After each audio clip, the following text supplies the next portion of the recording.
John Maxwell once said, "A leader lives with people to know their problems. A leader lives with God in order to solve them." I believe this quote describes Mother Teresa. Do you know who Mother Teresa is? Do you know she was a great servant of the Lord? Did you know she served many people who were less fortunate than her? Do you know what she did to get her name recognized clear across the world? Well, Mother Teresa was a godly woman who served people at a very young age. She was known as the friend to the friendless and sister to the poor. In this speech, I'm going to talk about Mother Teresa's life, her accomplishments, and a couple of crises that she went through along her journey. So, according to Noble Lectures, Mother Teresa was born Agnes Gongsa in Macedonia on August 26, 1910. And this is the place where she was born, right on the border in Macedonia. And there's Macedonia. This is what she looked like when she was a kid. So, Noble Lectures also mentioned that her birth wasn't recorded accurately because it was a long time ago, and so it's debatable about what day she was actually born. She was of Albanian descent, and her family lived a comfortable life. Her mom worked, and so did her dad. And Joanne Gunselman wrote a book called Who Was Blessed Mother Teresa, and the brother was said describing that they never lived in want. And when Agnes was 7, her father died of mysterious circumstances, and this situation was one of the influences in her life to cling to the church. And at age 12, she felt a deep call of God to serve. So she knew she had to do something to serve, so she joined a community of nuns at the age of 18. She joined Loreto Sisters, and that's in Ireland, in Dublin. And once she joined, she never saw her mother or family again, so it was a pretty sad departure. She rarely saw. She went through her training, and finally she took her vows on May 24th, 1931, and that's where she changed her name to Sister Teresa. So that's where Teresa came from. For the next 17 years, she served as a history teacher at St. Mary's High School in Calcutta. This is in West Bengal, India. She taught to girls while trying to show the love of Jesus every day.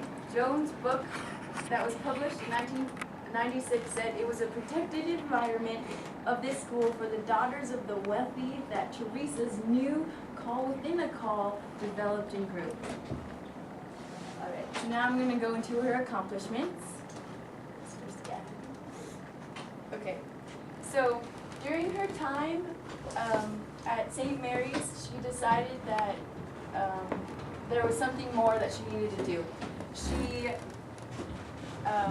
The suffering and poverty she glimpsed outside the convent walls made a deep impression on her that in 1948 she received permission from her superiors to leave the convent school and devote herself to working among the poorest of the poor in the slums of Calcutta. That was from a biography written by Noble Lectures as well. While working, she opened up Missionaries of Charity, and it was first very small. Like in this picture, you just see a few women just like her helping, and then eventually it grew to something very big and worldwide. And it grew so big that she ended up founding a missionary of charities for sisters and one for brothers as well. And her life kept going, and she served and served. She opened houses that had education, food, and shelter for these people that were in the last picture. And she ended up winning the Nobel Peace Prize in 1979. And a little bit more of her accomplishments was she was honored by the confrontation of Pope Paul VI, and he gave her like a special prize. It's called Pope John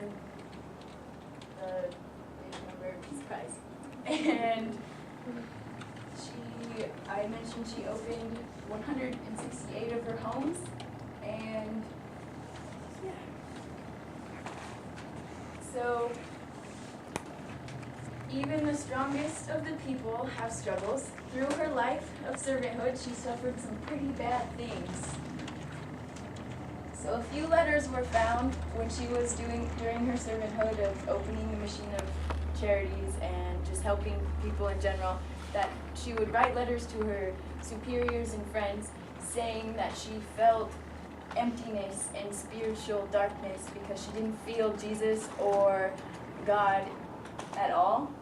And she would try even harder and harder to feel it. And all her friends could say was, "We'll keep praying for you." But the funny thing is that they didn't know this because she kept a smile on her face and she worked hard to serve those people, but nobody knew unless they read the letters. And the letters were found when her name was petitioned for sainthood. And in her letter, she asked to be kept a secret, but the church denied that access, or denied that right that she had. On top of spiritual pain, she had physical pain. As she was getting older, her body started deteriorating, and she suffered a heart attack. And she survived, and she kept going and serving, but on 1989, she suffered a near-fatal heart attack when she was visiting Pope John Paul, and she started wearing a pacemaker. But this pacemaker didn't save her from the inevitable, and on September 5th, 1997, she died of a massive heart attack, and that was the honoring of her in that one. Okay. And so, I just explained to you a little about Mother Teresa. I covered her life summary, her accomplishments, and just a few of her struggles. Now you have the understanding of who Mother Teresa was, and she left behind a legacy of service and love unmatched by anyone. Let her be an example to you. And that's a quote from her. Thanks for listening.